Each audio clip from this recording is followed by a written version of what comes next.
kerapan sapi yang aku tahu tuh cuman kayak ya udah sapi mungkin untuk bajak sawah. Kiai Baidawi ini kayak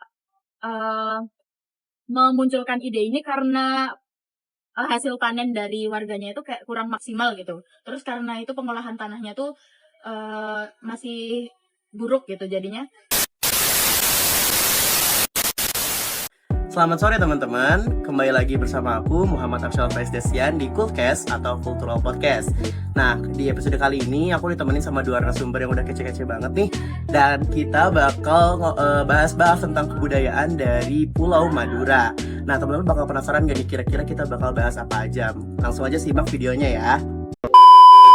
Nah, oke teman-teman, sebelum aku bakal tanya-tanya banyak nih soal kebudayaan dari Madura ini, kakak-kakak ini bakal perkenalan diri dulu nih. Mulai dari kakak yang satu ini, silakan kak. Halo teman-teman, nama aku Novi. Halo teman-teman, nama aku Frans.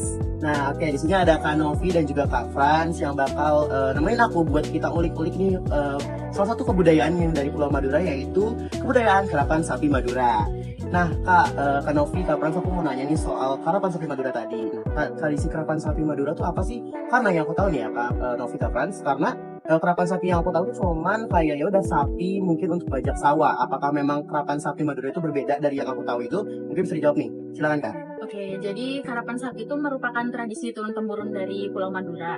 Dinamakan karapan sapi karena itu dari dua sapi jantan yang diadu cepat larinya. Jadi itu ada jarak tertentu gitu buat medan ininya, lariannya. Oh, itu jadi itu hanya sapi aja kakak yang dipakaikan alat seperti biasa yang tadi aku bilang, atau memang ada pengendalinya gitu Kak? Jadi kalau untuk sapi itu, sepasang sapi biasanya dijokiin Kak, namanya buto kalau di sana tuh dipanggilnya. Nah, buto ini biasanya pakai peralatan yang namanya pangonong dan kaleles. Nah, untuk finishnya tuh biasanya yang paling cepet, nah dia yang dapat juara gitu. Oke, jadi nambahin juga. Jadi kalau misalnya karapan sapi ini bukan cuman itu, kayak cuman bukan sekedar perlombaan gitu loh. Jadi merupakan pesta rakyat, hiburan, terus sama pertunjukan, gitu ya? Pertunjukan hewan ternak. Oh, berarti arti dari karapan sapi Madura itu seluas itu ya kayak dari mulai dari perlombaan juga, ada juga sebagai hiburan rakyat dan lain-lain gitu ya Kak? Oke. Nah, kita bakal ulik nih kira-kira sejarah dari gimana sih awal dari karapan sapi Madura ini tuh muncul, bisa dijawab mungkin? Oke, jadi awalnya itu muncul dari ada ide dari namanya Kiai Baidawi. Jadi Kiai Baidawi ini kayak memunculkan ide ini karena hasil panen dari warganya itu kayak kurang maksimal gitu. Terus karena itu pengolahan tanahnya tuh masih buruk gitu, jadinya kayak menggunakan sapi untuk sebagai itu membajak sawahnya. Oh, jadi emang ide dari karapan sapi Madura itu dimunculkan sama Kiai Baidawi tadi ya? Ya, untuk pengolahan tanahnya itu. Oh, apakah memang setelah ide ini muncul tuh ada dampaknya nggak sih buat rakyat Pulau Madura gitu Pak? Oh, yang kami pelajari sebenarnya tuh kalau misalnya ada habis pasca ini karapan sapi ini Kak. Nah, dampak yang ditimbulkan tuh kehidupan masyarakat sekitar bakalan makin makmur.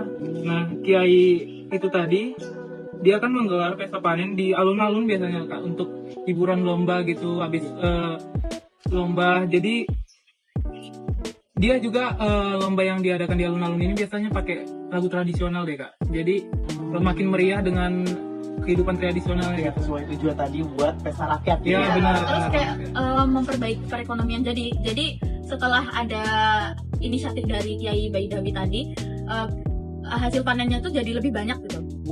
Karena jadi tanahnya tuh jadi lebih subur gitu. Iya, oh ya, jadi Terus mudah.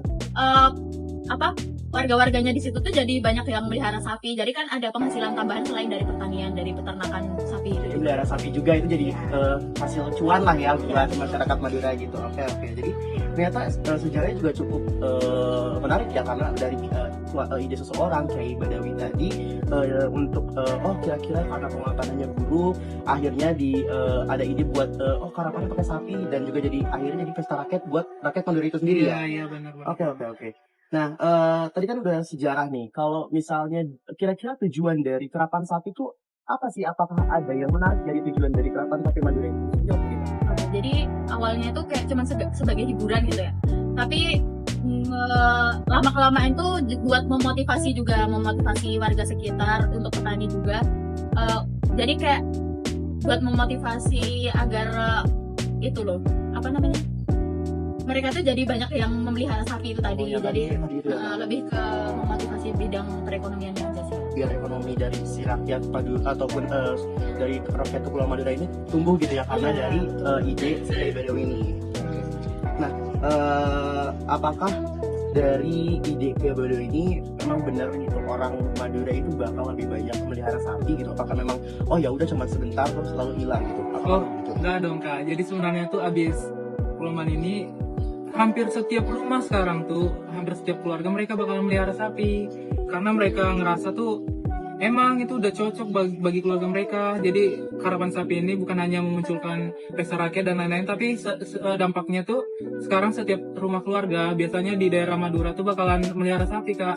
Bukan hanya untuk pacu juga, tapi biasanya sekarang untuk bertani, untuk dijual, untuk dipotong juga. Jadi Iya. banyak manfaatnya sekarang sapi itu Kak. Jadi Untuk emang alat transportasi juga soalnya. Iya wah, benar. berarti emang dari karapan sapi itu banyak peluang bisnis yang tumbuh gitu ya. Iya, iya, Dari benar menggunakan banget. sapi tersebut gitu ya, mulai Iya, dari iya. bertani, mungkin untuk dijual kembali ataupun mungkin untuk kayak susu sapi mungkin ya bisa ya. Ya, Iya. bisa juga. Oke, kira-kira nih kan tadi kan sejarahnya juga cukup panjang gitu ya dari Kiai Badawi yang mencetuskan bahwa oh pakai karapan sapi biar pengolahan tali lebih baik. Apakah si tradisi ini tuh masih dilaksanakan nih berarti karena kan pasti panjang nih rentan waktunya.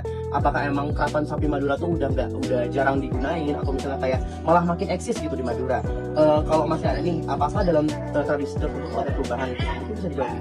Oke, jadi untuk tradisinya itu masih bertahan ya. Tapi kayak sekarang tuh semakin beragam aja jenis-jenis perlombaan karapan sapi tuh. Terus kayak ada, jadi kalau misalnya di Madura yang sekarang ini loh beda sama yang masa lalu. Kalau misalnya yang masa lalu ya udah cuman buat tradisi sama hiburan aja. Tapi kalau misalnya masa sekarang itu tuh ada karapan sapi formal sama informal gitu. Kira-kira tadi kan udah dijelasin ada perbedaan, ada dari karapan sapi formal dan juga informal ya Kak? Ya, Nah, non itu- formal maaf. Oh iya, non formal sorry. Nah itu tuh bedanya apa sih? Kak Novi bisa jelasin nggak Kak? Dari karapan sapi formal dan juga non formal. Oke, jadi kalau karapan formal itu tuh yang diselenggarain sama pemerintah gitu. Jadi waktunya itu pasti ada waktu-waktu tertentu gitu buat ngadainnya. Terus ada apa hadiahnya juga dari Panitianya juga dari pemerintah gitu ya. kalau misalnya untuk yang non formal itu kayak insidental aja sih. Terus kayak nggak ada panitianya secara khusus yang secara resmi gitu. Jadi kayak masih ada adatnya juga gitu ya. Oke, berarti emang kalau formal tuh emang yang diadakan mungkin oleh pemerintah. Kalau misalnya non formal mungkin diadakan oleh desa-desa yang memang masih mengandung adatnya gitu ya. Benar. Oke, kayaknya kita udah banyak tanya-tanya banget nih teman-teman soal karapan sapi Madura ini. Nah, buat pertanyaan penutup ya nih teman-teman ya. Aku mau dengar nih pandangan dari Kak Novi dan Kak Frans soal gimana sih kan karapan sapi ini juga kan sudah berjalan lama ya dari awal dikemukakan hingga saat ini. Nah, pastinya juga pasti banyak berita beredar nih bahwa dari karapan sapi yang revolusi dari yang emang awal hingga saat ini yang sudah modern istilahnya itu ada aja nih berita negatifnya tentang penyiksaan binatang. Nah, kira-kira dari tanggapan Kak Novi dan juga Kak Frans tuh mengenai hal tersebut gimana? Ini Kak Frans dulu. Kalau menurut aku sendiri ya Kak, kan kita tahu sendiri kalau zaman sekarang yang berbau pemukulan atau pacung gitu, atau pecut gitu, menurut saya itu memang kurang ya. Tapi kalau menurut saya pribadi sebenarnya itu nggak masalah ya Kak. Kenapa? Karena mungkin Iya. dari itu juga memang sudah emang dari adat itu ya karena Iya, kan iya. buat biar si sapinya maju gitu istilahnya ya kayak mungkin ya biar Enggak. Gimana Jadi tuh, sebenarnya tuh menurut aku karena karapan sapi ini kan budaya. ya. Nah, memang benar kalau misalnya dipecut tuh melanggar penyiksaan atau gimana gitu kalau menurut orang zaman sekarang. Namun kalau budaya itu dihilangin gitu aja itu kan nggak bisa juga dong Kak. Karena itu budaya itu penting gitu. Jadi memang udah jadi budayanya gitu Iya, ya. jadi budayanya. Kalau dari Kak Novi Kalau aku garis besar kayak sama sih, kayak soalnya cuman pas itu aja. Jadi kita tuh nggak secara seluruhnya gitu kita menyiksa binatang karena kita kan juga ngerawatnya juga. Oke, jadi dari Kak Frans dan Kak Novi juga memang kalau misalnya dari negatif itu menyangkal ya kayak itu bukan penyiksaan binatang gitu kan karena memang itu budaya yang memang dibawa oleh rakyat Madura dari Pulau Madura buat di pesta rakyat sendiri dan juga mengenalkan dari Pulau Madura itu sendiri karena sapinya tadi juga kan dirawat ya mungkin dari kecil hingga besar dan akhirnya dipakai buat harapan sapi tadi. Oke.